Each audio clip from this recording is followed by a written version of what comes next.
From the land of lakes, this is 10,000 Takes. Brought to you by Minnesota Score Radio. Wally and Eric back for yet another week as we slice and dice the always busy, always topical, super saturated Minnesota sports scene. Let me start out by saying happy NFL New Year to you. I know you are pumped up. Giddy. That the free agency frenzy is here and it's eclipsing March Madness. It's just and spring training and everything else. Everything else. Hockey, basketball. MLS. You name it. It's on the back burner from here until, I don't know, till minicamp. Yeah, basically. Jeez. Well, I mean, you know, the elephant in the room is now in Atlanta. Kirk Cousins leaves Minnesota for a contract that's just unbelievable. I mean, he's guaranteed, what, $100 million? $50 million signing. Plus a $50 million signing. They gave him the keys to Fort Knox in case he can't get by on that. Lord. And don't kid yourself with him. I'm not saying he's not a good quarterback. He was very good in 2022, and I thought he was very good until he got hurt in 2023. I mean, he was NFL touchdown leader through week 8 with 11, and then he goes down in Green Bay. So no, he was really good. We don't know how it would have played out, but he was. He was really good. So knowing that, here's a couple of things. One, in the 4 years prior to those 2 really good years, he was good but not great. I call him a stat stuffer. I mean, he filled up the stat sheet, but they won 1 playoff game with him as their quarterback in 6 years. So let's not cry too hard. In his 1-3 in his career in the postseason, going back to Washington, your stat stuffer line, I think, is where I go with it. If you're a fantasy football person, you probably want him on your squad. He's going to make you smile a lot. Yeah. But we're talking about winning in the NFL. And I just think that for the Minnesota Vikings, I know they made a pretty good offer for 2 years. But I think big picture, they need to tear down and start over. Absolutely. Nobody wants to hear that. But even with Cousins, they weren't making runs in the playoffs. Do I pin it all on Kirk? Absolutely not. I pin it on an inefficient offensive line, a defense that's been up and down, special teams that sometimes you can count on and sometimes you can't. But I think we'll see what he does in Atlanta. Good luck to him. Yeah. And, Kwesi Adolfo-Mensah and Kevin O'Connell, I mean, I think that they felt like they put what they could afford for him, and they didn't want to commit as much as Atlanta committed. I think if they would have met Atlanta's price, that he would still be a Minnesota Viking, but that didn't happen. And I don't know that I blame him for not doing it. But I also know this. Kirk's a businessman. This is all about business. Don't kid yourself. He's got a brand. He's very corporate. I do think he's a good guy, but he's not a dummy. Atlanta has 3 first-round picks on its offensive line. They've got a couple first-round picks in the receiving/tight end department. Their running back's a first-round pick. He may see more upside in Atlanta than he does in Minnesota.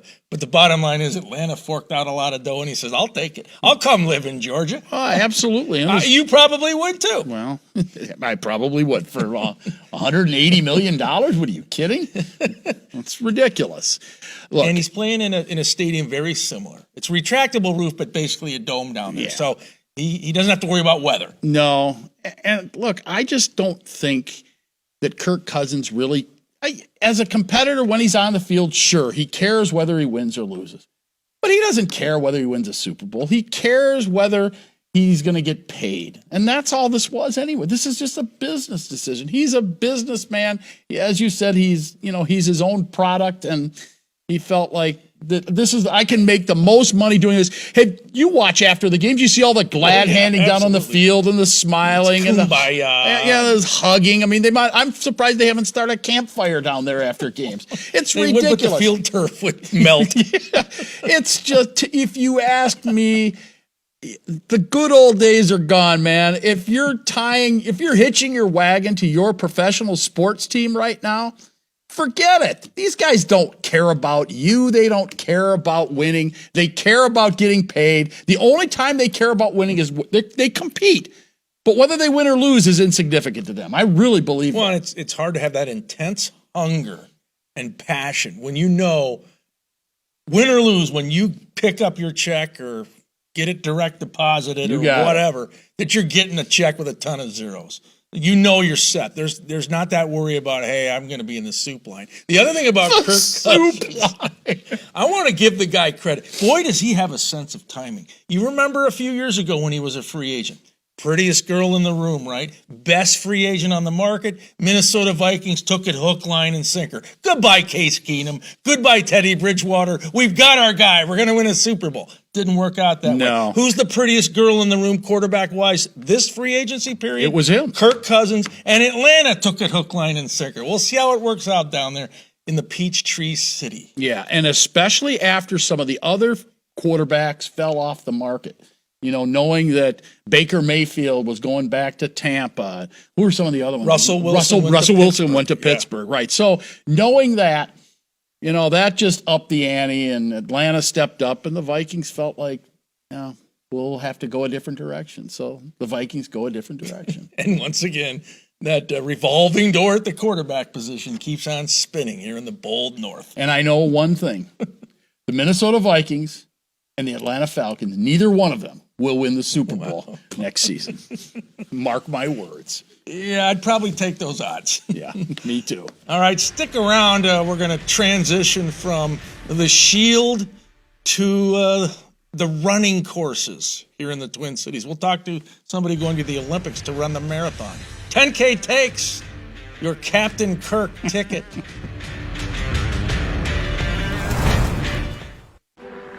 When you see somebody who's a great skater, you can see their individual rhythm. My name is Christian Grunna. I'm owner, head coach, operator, main instructor for Grunna Power Skating. We had a history of not just speed skating, but auto racing in our family, so we're always interested in being fast. I want every player that comes my way to develop their skills, but also grow confidence in themselves as a human being.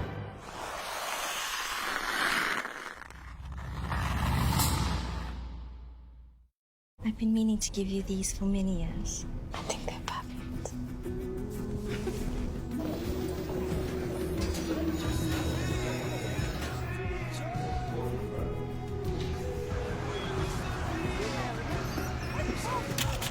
Maya?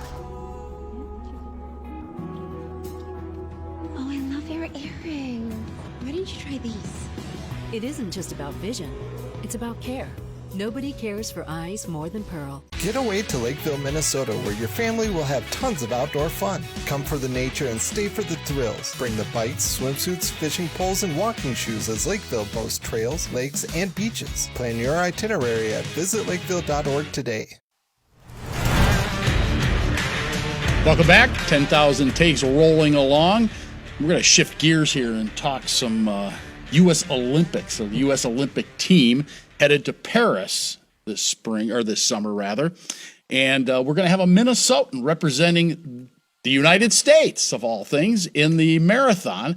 And joining us now is that person, Dakotah Lindwurm, from living in Hopkins now, went to St. Francis High School. Dakotah, you took third in the U.S. Olympic trials to get to this point. Give me a sense of what was going through your mind when you got that, when you finished third and realized you were an Olympian. I think at the finish line, you can see me just like the last few steps. I go, what? Like, I couldn't believe that this was my life and that my dreams were coming true in that moment. I had thought about that moment for so long and dreamt of that moment. So it felt very cool to feel it come to life. And I'm sure you would be ecstatic wherever the Olympics are being played, but this is Paris. And you told us off camera you've never been to Europe, so this is going to be a chance to see France, maybe the UK, some other countries, but it's Paris. How cool is that?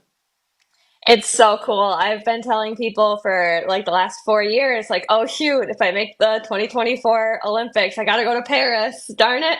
Like, I'm so excited that it's in a beautiful city, and I'm excited that that gets to be my first trip to Europe. Correct me if I'm wrong. When you won the Grandma's Marathon, both in 2021 and 2022, did you look at that as making your first huge step towards maybe getting to this point? Absolutely. I think the Grandma's Marathon for me has always been where I've taken big steps in my career. First time in 2021, just winning it was huge. And then in 2022, I won it and ran 225, which at that time was within the top 15 all time fastest for American women. So I felt like I had a really good shot at making the team after running 225 there. What is the course like in Paris?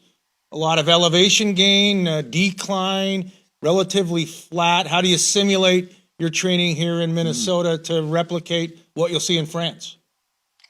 So the course is really unique where it is one big loop and the first I want to say like 10 miles are very flat. You have about 3 to 4 miles of aggressive uphill, flat, and then downhill and then flat again. So it is going to be difficult to recreate here in Minnesota just because I need about 3 or 4 miles straight of uphill.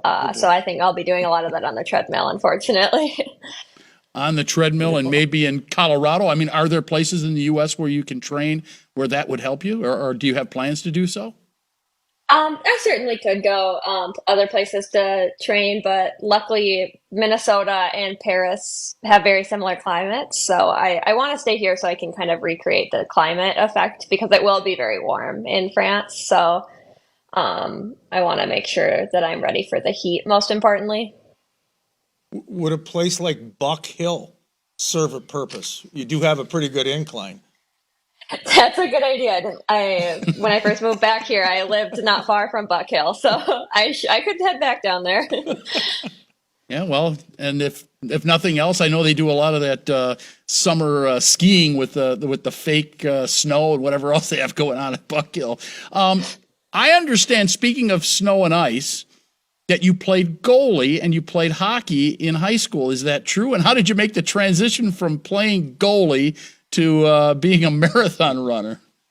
Well, of course I was playing hockey. I'm a Minnesotan. I think that's a rite of passage. I started playing hockey in the second grade and fell in love with playing goalie because you just never had to get off the ice. You never had to take shift breaks. So in high school, I was just really serious about it. And my mom just saw how invested in hockey I was, which was great, but also was maybe too invested as a freshman in high school. And she just said, hey, I think a lot of great athletes are great at a lot of things, and broadening your horizons will only make you a better hockey player. So I joined track thinking I'd be pretty good at it since I usually beat the boys in the mile and gym class.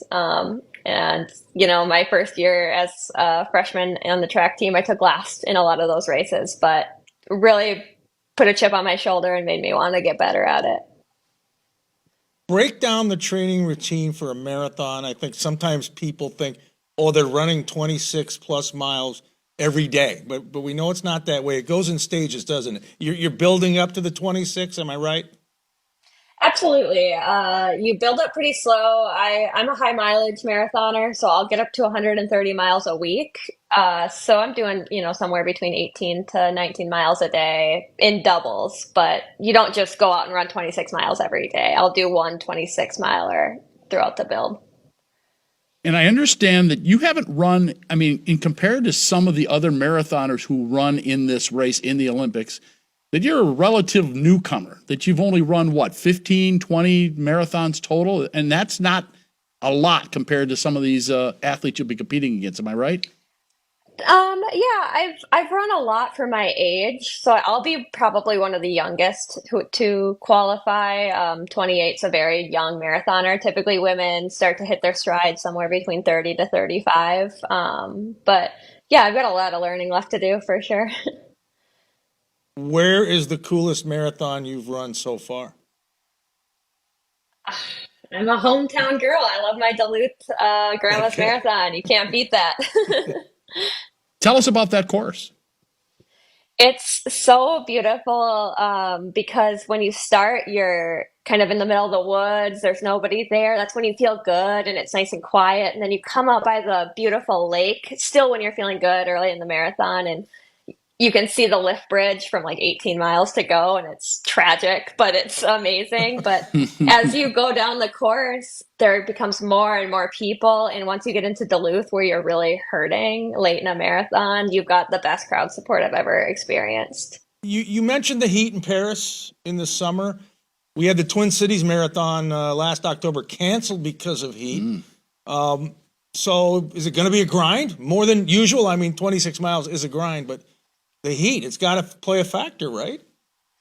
Absolutely. I think in this case, which we didn't have for like the Twin Cities Marathon, is we're expecting it. We know it's going to be warm, so we can prepare for that. And it's going to be hard, but you can train for it. I was just in the sauna about a half hour ago, getting ready for it, heat acclimating. Have you run in the Twin Cities Marathon? I ran in the Twin Cities Marathon in 2019, and I took second that year. And you have not run in it since, and why not? It just hasn't fit in the schedule, and they often have the Twin Cities 10 mile that same morning, which is a really competitive professional race normally, and it's a hard one to pass up on. So if the lift bridge is your beacon or your landmark when you run the Grandma's Marathon in Duluth, is the Eiffel Tower, is that going to be the end spot for the marathon in France, or is it somewhere else? It doesn't end at the Eiffel Tower, but I do believe it's near the Eiffel Tower. So I think if you can get that in your sight, you'll know that you're getting there at least. And I know you when you finished at in Orlando at the U.S. time trials for the Olympics, it was tight for a while, and then you pulled away toward the end to take third. Although first and second there was a big gap between those as well. But what was that like, knowing once you had pulled away from that competitor that was that ended up finishing fourth, that you knew you were going to get that third place finish that you needed? Yeah, it was interesting. When somebody's right behind you, you don't really notice when they're not behind you anymore. So that it was interesting to hear, like, all of a sudden I heard 3 seconds behind you, 5 seconds, and that's when I knew I was dropping her. And it was really amazing to know that my dreams were coming true, but also there was a lot of race left, and you never know if somebody's coming quickly behind you. So I was just trying to stay in the moment. Yeah. Have you given much thought to the fact you'll be on the global stage when you're running this race? I mean, people from all over the world will be tuning in. Yeah, it's hard not to think about that, but I'm just trying to approach it like it's any other race. I think that's how I'll be the most successful, and I hope I have a great day. Well, we hope so too, Dakotah. Thanks so much for spending some time with us. Good luck with your training between now and then.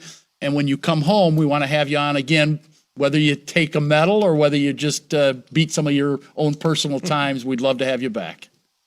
Well, I'd love to be back. So thank you so much for having me. All right. Thank you.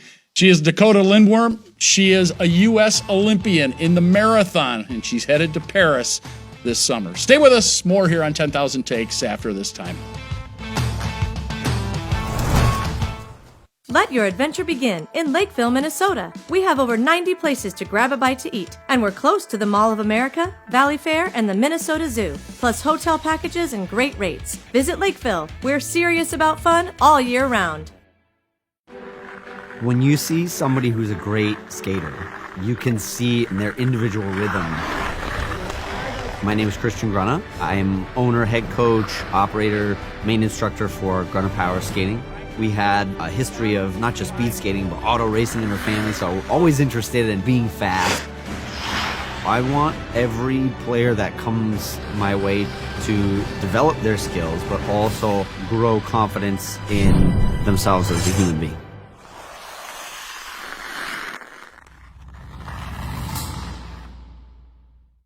I've been meaning to give you these for many years. I think they're perfect.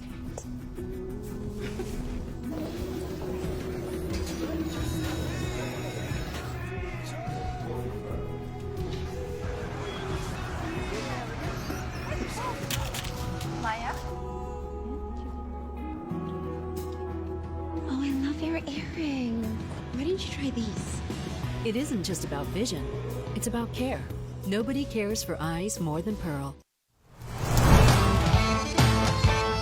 And we continue along. All right, we've talked football ad nauseum. We talked Olympics. This is, oh, by the way, March, so I think we should dip into some basketball, if you don't mind. The Timberwolves, as you know, without Karl Anthony Towns here for the next at least 3 or 4 weeks. Now they're adjusting as on the run, really, they didn't have Rudy Gobert when they went to play the Lakers, and so you're missing your two big guys, and that didn't turn out very well. That's just like the play-in game last season. Didn't have Rudy for that one either. That's right. Yeah. Well, and then Rudy gets the big fine for doing this to the officials, saying, "Are you getting paid?" What a cardinal sin. Where's Rudy? Jeez, come on. But the NBA's hypersensitive. They Quit are. protecting these zebras. All sports. It's like you can't criticize them at all, even if they screw up. Yet athletes and coaches are fair game to be barbecued by guys like us and fans. And, look, most officials do a good job, but sometimes they miss it. They're fair game, too. They're compensated well. Yeah. These aren't youth league refs getting $50 a game. If that. Yeah. Yeah, and these aren't people, in addition to that, they're not struggling to find people to officiate these games. They're well paid. They're well compensated. So I don't feel bad for these officials. And sometimes they're no good. So let's just face the music. And some bring their ego to the floor with them. Oh, are you kidding? They come in with, a boulder on their shoulder too. Absolutely. So it's like alpha male players and alpha male refs, and yeah, some of them are on power trips. Good things don't happen when those things collide. All right. So do you see them adjusting any differently than what we've seen so far? Obviously, Anthony Edwards is, taking over more of the scoring. He's going to have to. Rudy Gobert is going to have to be a presence in the middle. I mean, they're a different team without Karl Anthony Towns. There's no doubt about it. Yeah. And, we saw a big win in Indiana right after the injury. Tough loss to your Cleveland Cavs in overtime. They competed very well against the LA Lakers, minus 2 of their stars. Still lost the game, though. Get the LA Clippers again. Shortest road trip in NBA history. 2 LA teams, same arena. But I think big picture, if Cat's out a long time, it's not sustainable. We saw it last season. I agree. When Cat was out for a big chunk of games, it cost this team. And kudos to Ant. I really think he's trying to put the team on his back. He's trying to go Kirby Puckett. Get on my shoulders, I'll carry you to a title. But he can't do it by himself. And what are you going to do now when you see the Timberwolves? Are there ways to take Ant out of it? Double teams, triple teams, absolutely. Or harass him. And we know how frustrated he gets with not getting calls anyway. Oh, really? So I think it's not a good sign. And they're not the number 1 seed anymore. And if they're not careful, they could drop below, the Clippers or somebody like that. So I still think they got a good team. But this Western Conference, man, it's ultra tough. Yeah, it really is. And, I've seen Naz Reid step up from time to time, and he basically has become their best three-point shooter. I'm not sure that he replaces Cat, though, in other ways. I don't think he's the defensive presence that Karl Anthony Towns gives you. They said the other night on the ESPN broadcast, this tells you about the Timberwolves and their star-crossed history. You call them the bloat, biggest losers of all time. Well, they were. Chris Finch is already the second winningest coach in Timberwolves history. Oh, boy. Behind Flip Saunders. He's only been around like 3 years. Think about that. It didn't take him long. No, it didn't. Oh, dear. Okay, the other basketball story, of course, the Big Ten tournament, the men's tournament. The women's tournament was just here. Caitlin Clark, of course, did everything that was expected, won it for Iowa. The men's tournament here this week. Did you venture down to any of the women's, and how much of the men's are you going to end up seeing? I was traveling last week, and I was in Kansas City. So unfortunately, I did not see Caitlin Clark, but I will say this. I hope all the bars and restaurants in the Warehouse District send thank you cards to Nebraska and Iowa. What a dream matchup for the title game, right? Yeah. You got the Husker heads traveling in, the Corn heads from Iowa. They travel. And we know the Caitlin Clark effect, it's real. I mean, it's a circus. Yeah. So that had to be a windfall, right? Yeah. If you were running a bar or restaurant in Minneapolis. Men's games, I'll see some. Yeah. There's a lot to see. Well, it would be better for Minnesota if the Gophers would actually make a run and possibly win this thing. We shall see. All right. I don't think they're going to win it, but that's another whole story. We're back with takes of the day after this. Stay with us. I've been meaning to give you these for many years. I think they're perfect.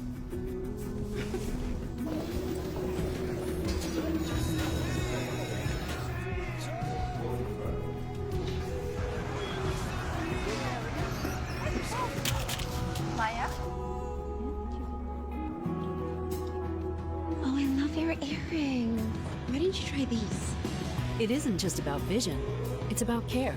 Nobody cares for eyes more than Pearl. Finding the ideal place to stay is important for business travelers. Lakeville, Minnesota is conveniently located off I-35, just south of the Twin Cities, with a variety of hotel choices. Lakeville offers convenient amenities such as shopping, walking trails, golf, and more. Our unique meeting spaces, historic downtown, live music, and over 60 dining options are sure to impress. Book your next stay in Lakeville and experience convenience, comfort, and quality. Find your perfect hotel at visitlakeville.org. 10K takes on television as we get set to wrap up yet another episode. Yes. But before we go, takes of the day. Going to find out from the mood meter what your demeanor is. Happy camper. I mean, we've had some good spring weather lately. Has that calmed you down? Or are you still all fired up? Demanding diva, grumpy guardian. What is it this week? Well, as you know, the Boys State High School hockey tournament this past weekend at the XL Energy Center, downtown St. Paul. Fantastic finish in Class AA in particular, with Edina beating Chanhassen, 2 goals in the third period, overcome a 1-0 deficit, and they win it. Okay, great. But the semifinals on Friday, which is usually the best day, right? Because you get 2 games for the price of 1, and you get, the winners going to the championship, couple of blowouts. And then in the quarterfinals on Thursday, 2 of the 4 games were blowouts. There is a problem here, folks, and we've got to figure it out. And the State High School League's got to figure it out. And then Class A was a disaster on Wednesday. They were all blowouts in the quarterfinals. You got your Final 4, and it was great hockey after that, or great matchups, I should say. I thought the hockey was good throughout. Look, it needs to be fixed, especially in Class AA, when you had a Wayzata team that's a top 5 team. You had a Minnetonka team that was number 1 in the state going into the section finals before they lost. They were upset by Chanhassen. And then you had a team from Rochester that got blown out in the quarterfinals, got blown out in consolation play. Look, there is a way to do this. I would say take the teams that are in the section finals. You can keep everybody the same going in their sections up until section finals. Then when you get to the section finals, let's mix it up. Let's take those 16 teams and create a super section with the 8 teams winning that going to state. Seed them 1 through 16, 1 plays 16, 2 plays 15, and so on.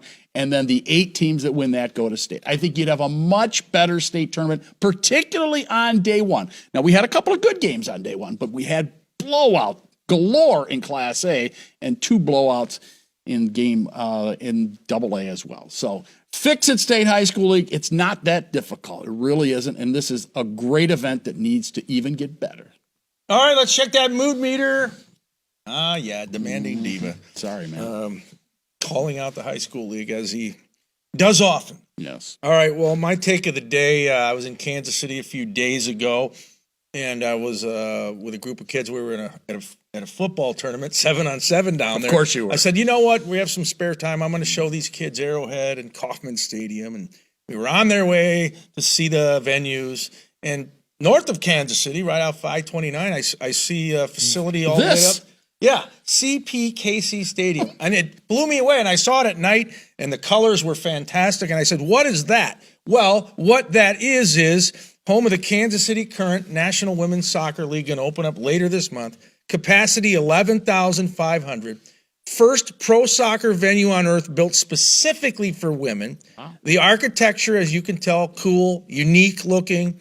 And here's the kicker.